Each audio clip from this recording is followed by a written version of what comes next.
Welcome, Aimee. I am just so happy to have you on the podcast. I'm really excited about this interview. And right now, so many of us are still home. And I think what we're going to talk about today really pertains to everybody. So welcome, welcome. Thank you for having me, Margie. It's such an important message to get out to everyone. And I think if the last couple months haven't shown us anything, that it's shown us that we really need to take our health and wellness into our own hands. We really need to take control of it and figure out how we can best support our bodies, so that we're not exposed to all these dangers that are surrounding us. Before we get started, I just absolutely love your story. And I think it's like if someone looks at you right now, they just wouldn't believe your story. So why don't you start off with how you got into being the Toxin Terminator? I feel like we should have music, the Toxin Terminator. I know we should have like the death of what's from Star Wars. Dun, yeah. Dun, dun, dun, dun, dun. You should have something on there. All of my adult life, really all my adult life, I suffered with a lot of female issues, from horrible period cycle type things happening to my body. I went from one expert to the next, one specialist to the next, trying to figure out what was going on internally in my body. They kept putting me on medications after medications, just crazy things happening in that general vicinity down there. And I also had other things going on too. Like I would have things bizarre, like I would go to bed and be perfectly fine. I would wake up the next morning and my whole side of my face would be so swollen that you couldn't tell I had between, my collarbone and my jawline. It was just all swollen up. I would get these abscesses that I'd have to go, plastic surgeon would cut the side of my face, put a tube in, drain everything out, be on a course of medications, be fine for a while, and I would have it happen repeatedly. Or another one that frequently happened was I would get not just one cold sore in my mouth, but I would get literally over 100, would be just encapsulating in the inside of my mouth, down my throat. It just like this whole rush of them. That would happen to me as well. And migraines. I had headaches most generally every day, and then migraines where I lost the vision on my left side. It like really would put me down, and those would happen a couple of times a month for me. So lots of weird things happening, going to the doctor, asking for solutions, trying to figure, things out, and really not getting any answers. I did a full hysterectomy at the age of 36. At the age of 36, I tested to be in menopause, which is not normal. The average woman goes into menopause at the age of 47. So I was already in it before I had my full hysterectomy, and just lots and lots of stuff happening. And, I think we so become accustomed to our body feeling the way that it feels that we don't, for me, I was at a point where I didn't feel horrible anymore. It was just, this is the way I felt. This is what was my normal. And I didn't know any better, didn't know any different. And I had this friend who kept inviting me to these classes. We know them, remember the days with Tupperware and you get invited to this party, and it's like, oh, and I said no. And she kept inviting me for a year, and finally I was like, Tina, listen, if I come to your class, will you leave me alone? I have no time for what it is. I don't even know what it is that you're offering, but I don't want to know about it because it's one of those companies. And anyway, she's like, yeah, I promise I'll never invite you again. Just come once. And I said, all right. So I went, and it was all about essential oils. So have you had any dealings with essential oils? Oh, yes. I use essential oils every day, and I've had podcasts. So I'm very, very big into essential oils. Yes. Well, I am now, too. But back then I was like, ew, as they were passing them around, I really thought they stunk. I did not like any of them. And of course I brought a friend with me because I'm not going to go to this alone. Right. And I'm like, the only one I liked was peppermint. I did like how that smelled. And I really wasn't pertaining anything that she was saying to me, myself. I was like, oh, that's for someone else. But I did ask after the class got done. I said, I am in menopause. I have been in menopause for a long time. The hysterectomy pushed it, even further over the edge. Is there anything in that little toolbox over there that you got that would help? And she said, well, try this. And she put some stuff on my forearms. And I went home that night and I slept, Margie, for the first time through the night in years. Wow. And I was like, okay, sign me up. I don't know what that is. I still think it's voodoo. I'm not really sure, but I want to sleep. And so I want to take whatever it was that you gave me because it worked. And then that really, I call it my gateway drug, because that's what opened my door to learn about there's other things happening here. And so I started learning about environmental toxins that were surrounding me. And I started removing them one by one. And before you knew it, in very short order, I was not suffering from headaches anymore. I have not had any abscesses on my face anymore. I have not had cold sores in my mouth. I just don't suffer from that anymore. And at the age of 55, I have more vigor and vitality today than I had in my 20s. It's crazy. It's wonderful. I love the story because it's not something people think about. It's certainly not the first thing people think about.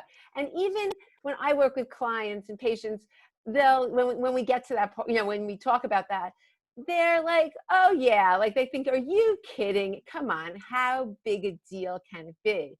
But yeah, it can be a huge, huge deal.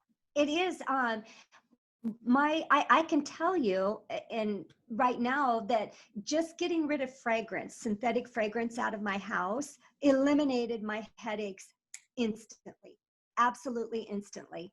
And with just that one modification and change. It's really amazing. So why don't just tell us what you were doing. What was your profession before? Because I think that's so very interesting. Also, what you were exposed to. Because it's not the average profession, right? So I grew up, my father owned some franchise business in the automotive world. And I came into the business with the full intention of learning how to do accounting because that's what I had gone to college for. And I was going to become the company bookkeeper. I wanted nothing to do with the business itself, but I was going to be the bookkeeper. And before I knew it, I was working on cars. I was learning the ins and outs of the daily operations. And then I got moved to Des Moines and I became a manager of facilities, then a district manager of multiple facilities. And then I bought the company. So I worked on cars. That's what I did for 30 years. And learned how to take care of cars, just like now I learned how to take care of my body. Yes, I'm sure you were exposed to lots of interesting chemicals back then. Oh, yeah. When I hear the word toxin, and it's funny because getting into what I do today, when I hear the word toxin, I immediately go to an MSDS sheet. So anybody who works with environmental toxins knows exactly what I'm talking about. That's called a material safety data sheet. And in our environment with the automotive world, because we're dealing with antifreeze, because we're dealing with used oil and brand new antifreeze and brand new oil is not considered a hazardous waste, but it is when it's old. And because we're dealing with washer fluid, those are hazardous waste and you have to have a material safety data sheet on them. And so that to me was toxic, right? Not my shampoo. Yeah, so interesting. So let's just delve in because people are at home. So why don't you go through what you think where people should start or where you think the biggest, I mean, there's many things and there's many layers, but so many people don't even think about this as an issue. So why don't you go through what you think where maybe people would start or what do you think are the most common ones in our home since we are home a little more right now. And some people are working from home, so they're, Sure. yeah. Sure, absolutely. So I've developed the 5 pillars of living a toxin-free lifestyle. So when we think of the 5 pillars, number one, we talk about air. And the number one thing that we want to get rid of in our air that we're breathing in is the synthetic fragrance. So I want you taking those products, just like you take your food products and you turn them around and you read the labels. I want you to do the same thing with your personal care products. That is shampoos, body washes, face washes, laundry soaps, your household cleaners, your dish soaps, all of them have fragrance in them. So let's get that out of the home. Actually, fragrance has been linked to asthma, to respiratory issues. It is now considered the secondhand smoke, the new secondhand smoke in the industry. So this is really important that we get rid of this out of our homes so that we're not causing any more respiratory issues for ourselves and neurological. For me, it was definitely a neurological issue. So that's the number one thing. And here's the kicker with fragrance. What I always tell my clients is you want fragrance free. So always look for a product that says fragrance free. When it says unscented, it is still being chemically altered to cover up the scent of the fragrance, and that's no good either. So make sure you look for fragrance free. So Okay, that's great. Or sometimes it'll say, if you're an organic product, it will say an essential oil, that type, as long as it doesn't have the word fragrance. right. Or Fragrance, yeah. Fragrance, perfume, that's going to be synthetic. Even some essential oils are synthetic as well. So be careful. If it's an overpowering smell to you, and people can be sensitive to essential oils, to a real fragrance as well. So you might not want anything at all in there. You know your body and you do what works for your body, right? Absolutely, yes. Okay, so air, let's get rid of the fragrance. That's going to be huge for you in eliminating. A lot of times people don't equate fragrance to neurological issues. So if you're somebody who has trouble sleeping, you're somebody who has trouble focusing, you feel like you have a lack of energy, fragrance might be your indicator there, and might be the number one thing to get rid of out of the home. When we go to food, the next pillar is food. And I say the number one toxin within our foods to get rid of is pesticides. Our pesticides, herbicides, fungicides are really causing a lot of damage to our body, and we can all look that stuff up. So we want to make sure that that's not in our food supply that's coming into the home. And our best option is to go organic with all of our food. If you can't do that, what do you eat every day? What is your everyday staples? Those, then you definitely want to buy organic, or look at how thick the skin is. If the skin is thicker, it's not as important to get organic. If it has a thinner skin, much more important to have that be organic. Okay, great. Yeah, one of the guests I had was Dr. Stephanie Seneff, who's done massive amounts of research on glyphosate and Roundup Yes. Ready, and and how that affects our bones and really every aspect of our health. So that's so important, what you said about the food and the air. Okay, so let's continue. So that's pillar 2. So then pillar 3. Okay. Yeah, 3 would be water. So pesticides are in our water source too, but let's talk about heavy metals. Heavy metals is a huge contaminant that is in our water sources. We don't want that coming in through our bodies. So key thing to do here would be to have a whole house water filtration system. Most people, when we think about having clean water, we think about what we're drinking, right? And drinking alone is good, but we're actually doing more damage to our body through what we're bathing in and what we're showering in, because we're now opening up the pores to the body because it's hot water. We're under there for an extended period of time, and that it can actually cause more damage than the water that we're actually drinking. You can't drink enough water to replace what you're actually bathing and showering in. So if you can't do a whole house water filtration system, they have wonderful filters that you can take and they screw right into the shower head, and you can absolutely have clean water. It'll get rid of the heavy metals. It'll get rid of the chlorine that's in there. Chlorine is very, very damaging to our bodies. It'll get rid of the fluoride that's in a lot of our water treatments that's actually causing neurological damage to ourselves as well. Okay, great. So do you recommend the osmotic filtration, or which ones, if you can get, is there one that you recommend, different types? Right, whole house system, I recommend a reverse osmosis Yeah. system. So that absolutely is going to be one of your better. Now remember, with reverse osmosis, we're getting rid of everything in the water. So for drinking purposes, you might want to add a little bit of sea salt to your water, or take some extra minerals to replenish what we've depleted out of the water source to drink. Okay, great. Okay, so now we've hit the water, we've hit food, we did air, so absorption, right? We talked a little bit about it when I talked about being in the shower. So us as women, we're putting so much on our bodies. We have body soap, we have shampoo, we have conditioner, we have face wash, we have moisturizer, sunscreens, makeup, you name it, the list goes on and on and on. And I think they say, what is the average woman puts over 500 chemical ingredients on their body each and every day. It's just crazy. All that list I just rattled off, each one of them has probably 15 or better toxic chemicals in them. So one of the big things that's on the radar right now is parabens. If you're paying attention at all, even within the grocery store, if you buy your shampoo or body washes there, we're seeing more and more products that are labeled paraben free. And there's a reason for that, because parabens have been found in every single body that's been tested for parabens. They find it. They're finding it in breast cancer tumors. We know it's an endocrine disruptor, and so this is something that we do not want to be using on our bodies. And that'd be my number one to get rid of, and make sure you're buying products that are paraben free.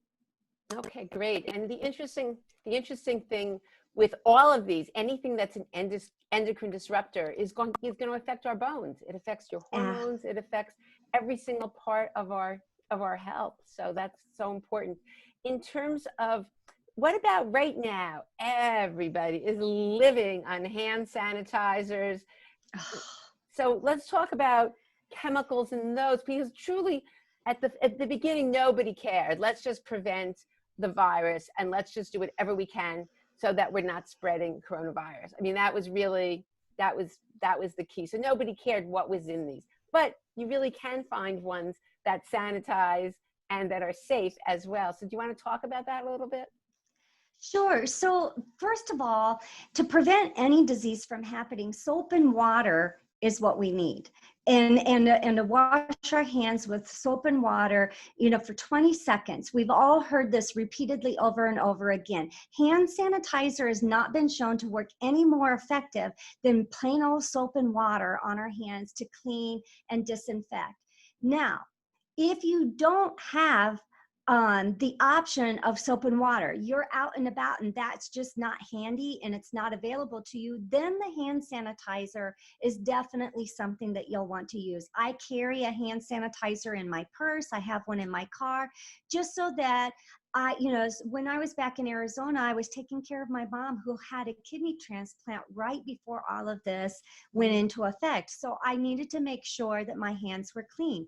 Hand sanitizer, though, when it's used repeatedly, even just the minimal amounts that I use it, I'm actually killing off the good microbiome on my body as well. I'm not just taking away the bad stuff, I'm actually killing off the good stuff. And our microbiome is our body's first line of defense as an immune system, to help protect our body. So the overuse of the hand sanitizer is certainly causing issues for people out there. And alcohol is what makes it the sanitizer. Does that make sense? Oh, of course, yes. And you need at least 60% alcohol for it to be effective at the present time against, the COVID-19. Yeah.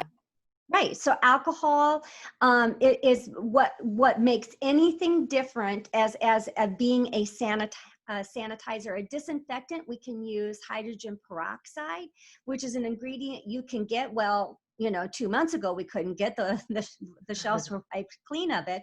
But you can mix that up with just water and vinegar and, lemon, if you want to add some fresh lemon in there. And now you've got a great disinfectant that you can be using on your countertops, your bathrooms. All that stuff is super DIY, easy to do. Disinfectant you can make at home. And if you want to add some essential oils to it, have at it. Clove, lemon, any of the citruses. Peppermint is actually considered an excellent cleaning agent, with essential oils. So you can add those in there if you'd like. But the alcohol in the 60%, that's truly what takes it from the disinfectant to the sanitizing level. Okay. Do you have any tips for anything else we can put on our hands so that we help it? Again, I would say just go to good old basic, soap and water. I would try to avoid the hand sanitizer as much as possible, just because, just like mouthwash, most people are subscribed to, we have to use mouthwash. Well, mouthwash has alcohol in it, and it's killing off the good bacteria as well as the bad. And we don't want to do that. We are already taking probiotics to help build up the good gut bacteria. Let's not deplete it out before it ever gets down there. So avoid those. And, use the hand sanitizers minimally when you don't have access to the soap and water. That would be my tip, because any of them, they don't have the triclosan anymore. So they're all going to be fairly equivalent in terms of, the use that you're looking for. Just, minimize it as much as you can would be my recommendation. Good advice. And I do the same thing whenever I can. Just wash with soap and water, Yep. moisturize, because your hands do get really dry. And it's interesting though, my husband is an OBGYN, so he's washing his hands constantly in the hospital. His hands were really yes. raw. Honestly, they were raw because not with even the washing, because of constant use of sanitizers.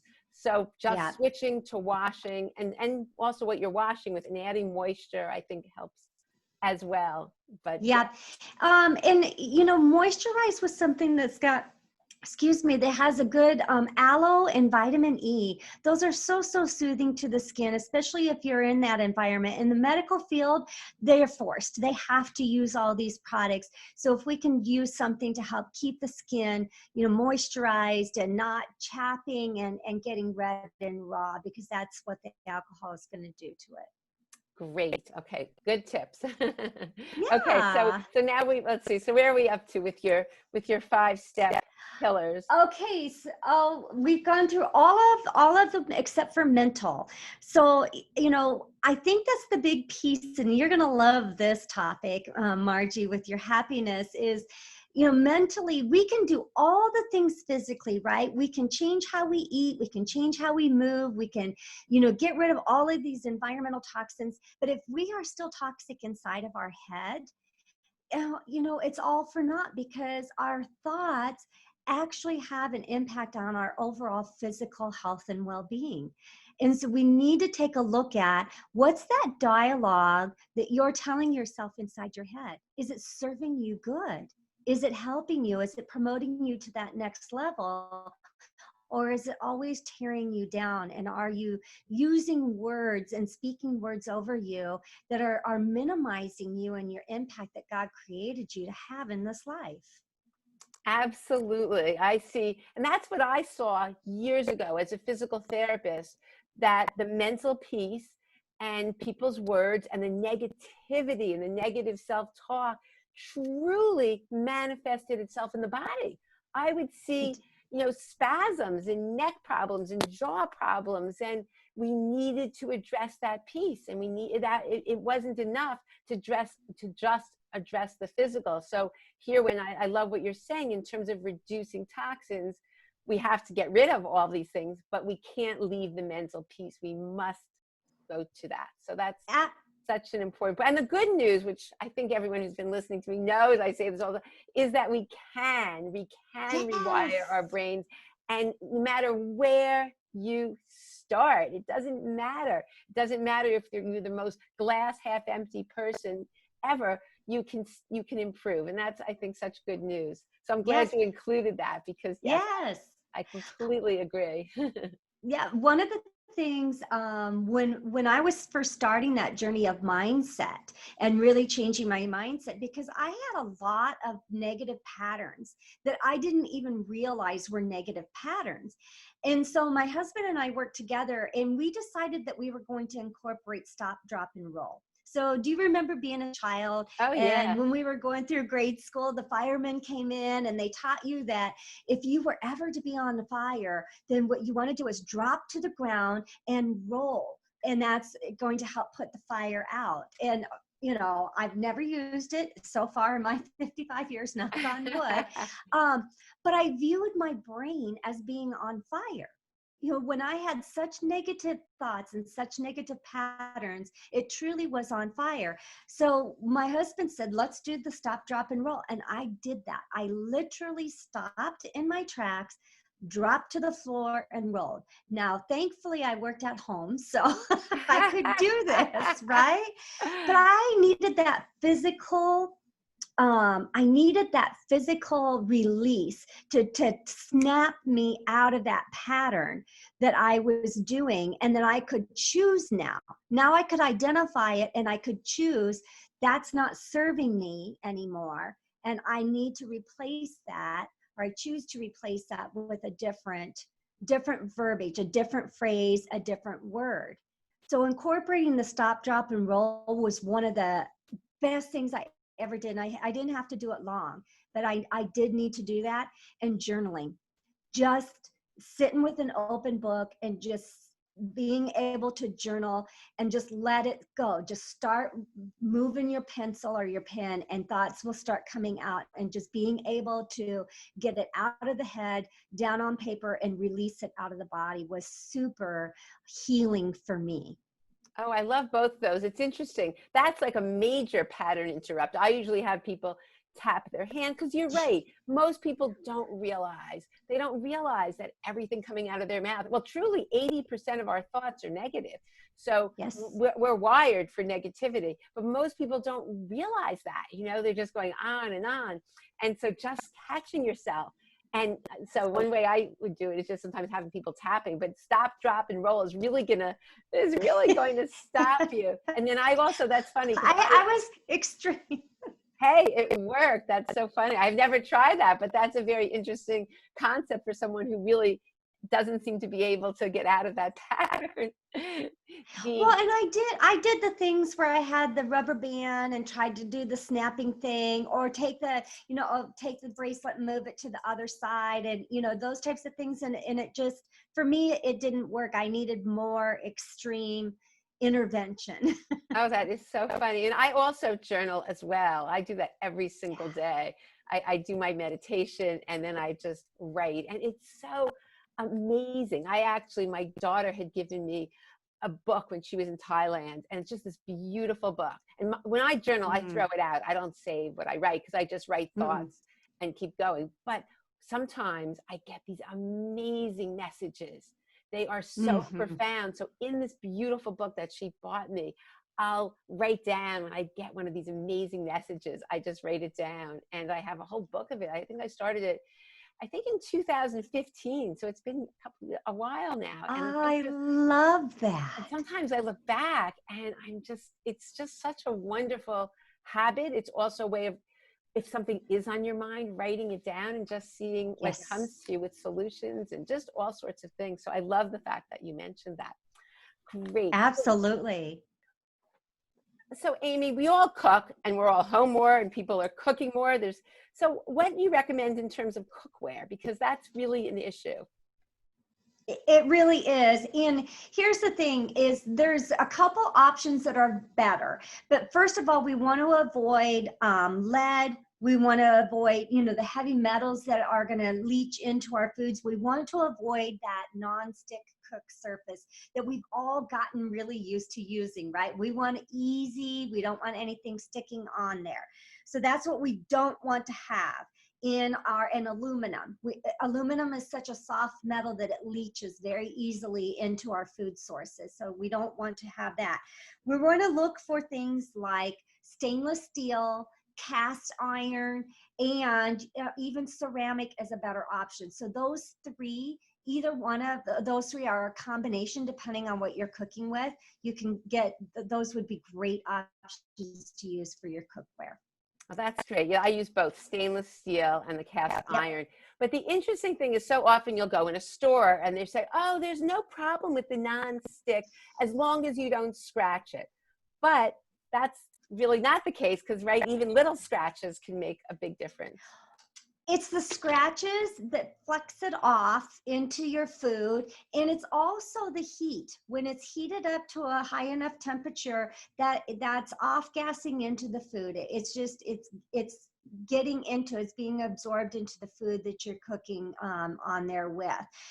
You can go look at your pans. You're going to see the scratches in them, no matter what you've used. And if you're using those black plastic utensils, how many times have you used like the spatulas and you get the fraying on the edge of it, you know, and you get all the little flecks of plastic that's getting into your food too. So they've got great bamboo utensils that are fantastic to use, wooden utensils. There's stainless steel utensils. I have lots of stainless steel utensils. Much better choices to use. Now that's great. Well, we could go on and on, but I think you've brought, there's just so much. We could talk for hours, but I think you brought to everybody's attention the main ones to start. And I think also when we get into this conversation, I know it can be overwhelming. So the point is, don't worry. Start slow, start looking at each thing, and you can just gradually change over. And any step in this direction is a positive one. And so you don't have to, you were an extreme, but that's what's interesting, is that when people do start eliminating, they may start feeling better. Oh, wow, I didn't realize. And you made a really good point early on. You got used to the way you felt. And people do that. They're like, oh, yeah, so I have migraines. I'm able to take a pill. It doesn't happen. It happens maybe once a week. Or so I have this, so I have that. But you're a good example. You don't have to live like that. Once you start making changes, and getting rid of the toxins is certainly a change in the right direction and will help really every aspect of your health. So yay for the Toxin Terminator. And tell us about your assessment. You have a great, I did it myself. Wait, I have to tell you what I got. You'll be proud of me. I got a 3 on the toxic. I think, Margie, that's like probably one of my top scores that I have. So congratulations, that's fantastic. So the toxic risk assessment is completely free. I believe there's like 27 questions that you're going to walk through, and it's going to walk you through the 5 pillars. I'm asking you questions that really relate to all the 5 pillars of living that toxin-free lifestyle, so you can at least start identifying and seeing what is it that I might have some exposures in. It's just a kind of an eye-opening exercise to walk through. When you're done, you get your score. You'll also get my free toxic home shopping guide. So these are products for the everyday things that I have come to love and trust, and I list out many different companies in each category, so you can at least get some ideas of some safe things that you can replace in your home with.